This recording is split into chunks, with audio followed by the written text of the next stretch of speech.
Welcome back to our channel, where stories of faith come to life. Have you ever faced danger so great that only a miracle could save you? Have you ever had to be courageous when it seemed like all hope was lost? Well, today we're going to meet a man named Daniel, who in one of the most famous stories in history faced these very circumstances. Today, we're diving into the 6th chapter of the book of Daniel. It's a tale of immense courage, unwavering faith, and ultimately divine intervention. So grab a snack, settle in, because this episode is going to take you through the incredible journey of Daniel in the lion's den. So, picture this.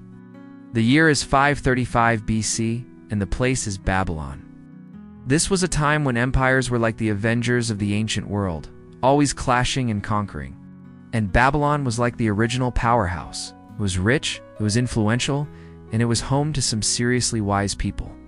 We're talking about the Hanging Gardens, the Tower of Babel, and a king named Cyrus the Great. But let me introduce you to our main character, Daniel. Daniel wasn't just any man. He was a Hebrew exile, a captive in Babylon after the infamous King Nebuchadnezzar had conquered his homeland. These exiles weren't just prisoners. No, they were high-ranking officials in the Babylonian Empire. Among them, there was a guy named Shadrach, Meshach, and Abednego, the legendary trio who defied the golden image. That's a whole other epic story. But today we're focusing on Daniel, a man known for his intelligence, honesty, and especially his commitment to God. Now, Daniel was so respected that King Darius, yes, another king, wanted to put him in charge of the whole empire. He wanted Daniel to oversee all the governors and satraps, kind of like making him the main leader of the entire empire. You gotta admit that's a promotion, right? So why would anyone object to that? Well, turns out there were some serious naysayers. The other officials, also known as satraps, were green with envy. You know, the whole "I want what he's got" kind of jealousy. They were probably thinking, hey, we've been here forever. Why does this newcomer get all the glory? Well, their jealousy was like a dark cloud hanging over Babylon, and eventually it started to rain trouble. You see, these disgruntled satraps cooked up a wicked plan. Now here's where things start getting really interesting. Ancient Mesopotamia was all about the laws. If you didn't follow them, you were out of luck. So the satraps went straight to King Darius and said, hey, look, this Daniel guy is totally breaking the law. He won't stop praying to his God even though you made a rule saying everyone can only pray to you. Of course, this was a total lie, but it was a doozy of a trap. Here's the thing.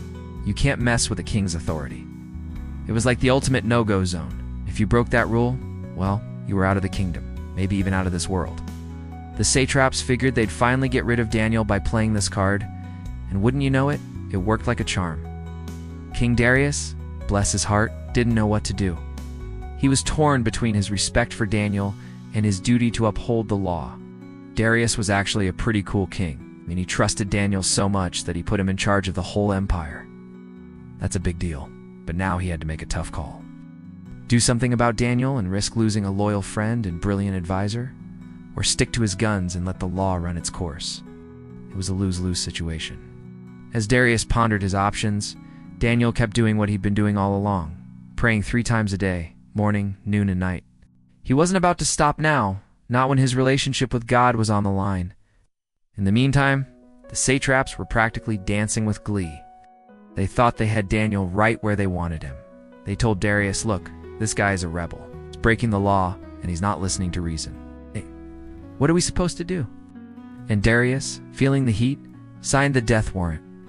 Daniel was arrested and hauled off to the infamous lion's den. This was no ordinary den. Oh no. It was a pit filled with hungry lions, like the ultimate survival test. And as they lowered Daniel into the darkness, the guards made sure to seal the entrance with a massive stone. They didn't want any funny business. This was Daniel's prison, his final resting place. But did Daniel feel the fear? You bet he did. But instead of giving in to despair, he started praying. Not just any prayers, mind you, non-stop prayers from sunset to sunrise. As the night wore on, the lions paced around him, their growls echoing in the darkness. They were hungry, they were curious, and most of all, they were ready to pounce. Meanwhile, King Darius couldn't sleep. He tossed and turned in his fancy palace, his heart heavy with worry. He knew he'd made a mistake, but what could he do now? As the first rays of sunlight peeked through the darkness, Darius rushed to the lion's den. People gathered around, their faces etched with concern. Could Daniel survive the night? Was he still alive? With trembling hands, Darius ordered the stone rolled away. What greeted him was a sight he never expected. Daniel, the same Daniel who'd prayed throughout the night, was sitting calmly inside the den. He wasn't just alive, he was unharmed. The lions, instead of being vicious predators, were like his personal security detail. With a mix of relief and awe, Darius shouted, "Daniel, you faithful servant of the living God, your God has been with you and has sent his angel to close the mouths of the lions. Your faith in God has saved you, and you better believe those words." Because the next thing you know, Darius had Daniel pulled out of the den, gave him a royal welcome, and commanded that he be freed. And let's just say the party didn't stop there. Darius, filled with gratitude and newfound respect for Daniel's God, made a public decree. He told everyone to honor Daniel's God, acknowledging that he was the true God of all gods. In the end, Daniel continued to thrive in Babylon. He stayed on as a leader, guiding and advising the kings, and most importantly, staying true to his faith. As for the scheming satraps, they got a taste of their own medicine. They and all the officials who had plotted against Daniel were chucked into the lion's den. And let's just say the lions didn't disappoint. They devoured the conspirators, showing everyone that messing with Daniel was like playing with fire. The story of Daniel in the lion's den isn't just a historical footnote, no sir.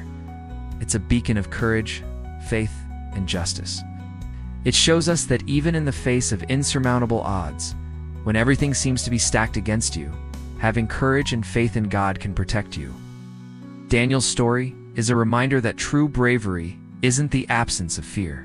It's the decision to trust in something greater than yourself, even when the stakes are at their highest. And for Daniel, that meant sticking to his prayers, no matter what the cost. So the next time you find yourself in a tight spot, remember Daniel. Remember his unwavering spirit and his trust in the divine. His story might just be the boost you need to turn your fear into faith and your troubles into triumph. Are you ready for more thrilling Bible tales and inspiring stories? Hit that subscribe button and join our awesome community. I promise you won't regret it. Till next time, stay brave, stay curious, and above all, stay blessed.